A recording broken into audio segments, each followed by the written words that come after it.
آپ الیکشن 2024 کے رزلٹ سے مطمئن ہیں سر؟ دیکھیں ڈاکٹر صاحب، جو رزلٹس ہیں اس پہ تو بہت سارے کویسچنز بالکل ہیں جو ویری کرتے ہیں from constituency to constituency, from province to province. تو obviously in spite of this کے رزلٹس جو ہیں اس پہ اطمینان تو نہیں کیا جا سکتا، لیکن پارلیمانی جمہوریت کو آگے پروان چڑھانے کے لیے ہم پارلیمان کا حصہ ہمیشہ بنتے رہے ہیں. انتخابات کے اعتراضات تو 1988 سے لے کے آج تک اعتراضات تو ہوتے رہے، اور کبھی بھی کسی انتخاب کے بارے میں یہ نہیں کہا جا سکتا کہ آج تک 1988 ٹل 2024 تک جو انتخابات ہوئے ہیں اس پہ کوئی سوالات نہ اٹھے ہوں. بہرحال یہ بنیادی ذمہ داری الیکشن کمیشن آف پاکستان کی ہے کہ وہ مطمئن کرے عوام کو، وہ پولیٹیکل پارٹیز کو مطمئن کرے کہ انتخابات آئین اور قانون کے مطابق ہوئے. تو اس میں کوئی شک نہیں، بہت ساری کانسٹیچوئنسیز میں ہمارا اپنی جماعت کا موقف جو ہے وہ بڑا واضح ہے کہ انتخابات جو ہیں وہاں پہ شفاف نہیں ہوئے. اچھا سر، لاہور میں بڑا ماضی میں ہم نے دیکھا کہ ذوالفقار علی بھٹو صاحب کا جب زمانہ تھا تو گڑھ تھا پنجاب، اور تقریباً 81 سیٹیں پاکستان میں جو جیتی تھی ذوالفقار علی بھٹو صاحب نے، تو اس میں 62 سیٹس اس زمانے میں پنجاب سے جیتی گئی تھی.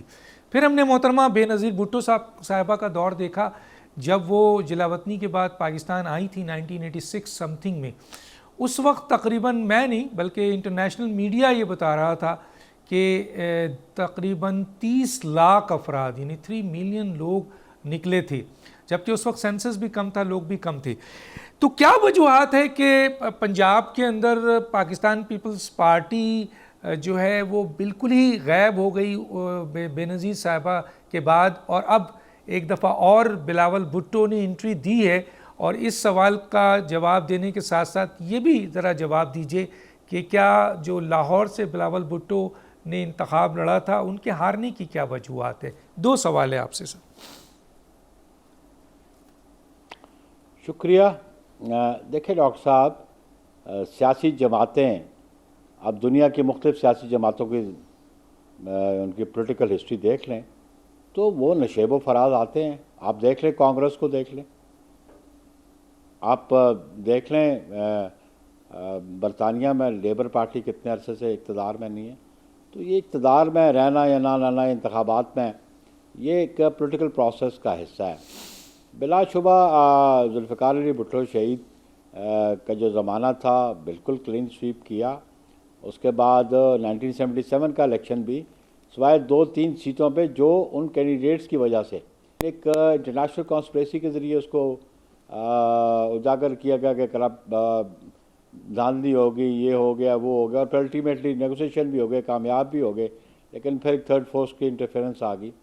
تو بلا شبہ محترمہ جب 1988 میں واپس آئیں، اب 1986 میں جب واپس آئیں تو میں خود وہاں پہ موجود تھا اس جلوس میں، اس جلسے میں جو 10 اپریل 1986 کا تھا، اور میں نے خود وٹنس کیا کہ ایک گملہ اور ایک پتا تک نہیں ٹوٹا یا کسی نے توڑا. تو وہ ایک پولیٹیکل پروسیس تھا. محترمہ کی کرزمیٹک پرسنالٹی تھی، اور 88 میں الیکشن جو پنجاب ہم سے چھینا گیا، اس وقت بھی کچھ قوتوں نے پیپلز پارٹی سے چھینا، اور پھر وہ پنجابی جاگ کا نعرہ لگا کے ایک پروونشلزم کو ہوا دینے کی کوشش کی گئی. بہرحال اس لیے میں نے کہا کہ 1988 آنورڈ ہر انتخابات پہ کویسچن مارک ہوا. بلا شبہ معدت کے بعد ہمیں پولیٹیکلی پنجاب میں وہ ہم اتنی طاقتور جماعت نہ رہی.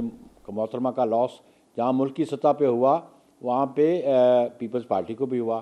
چیئرمین بلاول اس وقت زیر تعلیم تھے، اور پریزیڈنٹ صاحب براہ راست پالیٹکس میں انوالو نہیں ہو سکتے تھے، بلکہ ایک ہائی کورٹ کی ججمنٹ بھی تھی ان کے خلاف کہ وہ پولیٹیکل پروسیس میں نہیں جا سکتے. تو یہ بہت سارے ریزنز تھے.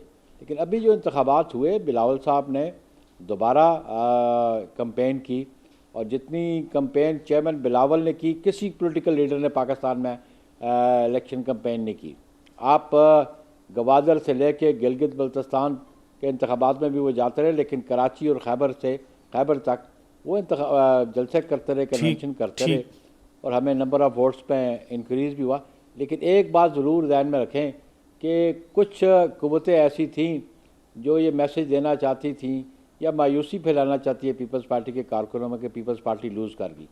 حقیقی طور پہ پیپلز پارٹی لوز نہیں کر گئی, پیپلز پارٹی آج بھی پنجاب میں ایگزسٹ کرتی ہے. ٹھیک. اور ہم سمجھتے ہیں کہ مستقبل میں جیسے چیئرمین نے اناؤنس کیا کہ وہ زیادہ ٹائم ڈیووٹ دوبارہ پنجاب میں پیپلز پارٹی ایک دفعہ آئے گی. سبسکرائب کریں اور بیل دبائیں تاکہ کوئی خبر رہ نہ جائے.